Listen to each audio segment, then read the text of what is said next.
Ekireetedde ebbeeyi okulinnya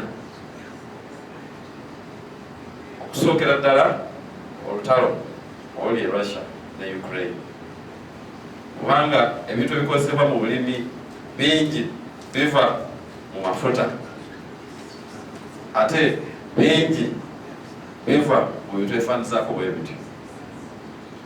Kati ensi ya Russia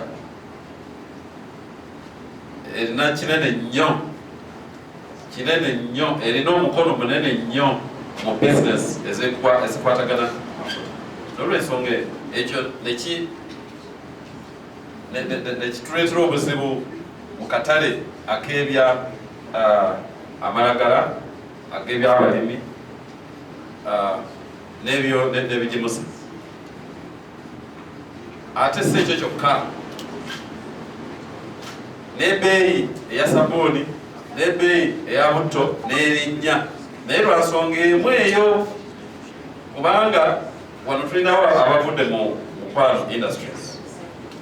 Abamukwano Industries bakozesa amasavu okuva mu soyabeeni, okuva mu sunflower biringa ebikose ebitungotungo, si sunflower. Ne bakozesa n'amafuta okuva mu palm oil, ebinazi ebyo ebivaamu raw material ekola sabuuni n'okola butto. Kati soyabeeni, ebinyeebwa ne sunflower birina katono, percentage ntono nnyo, percentage 10 oba butundutundu 10 buli ku 100 oba sabuuni ne butto ebiva mu ebyo ebikozesebwa mu Uganda. Kati 9 ku 10 biva mu binazi, naye ebinazi byetulima wano e Uganda nabyo birina butundutundu 10 bwokka ku 100, ekitegeeza toto ey'ebitundu 80 buli ku 100 tubadde tubijja bweru.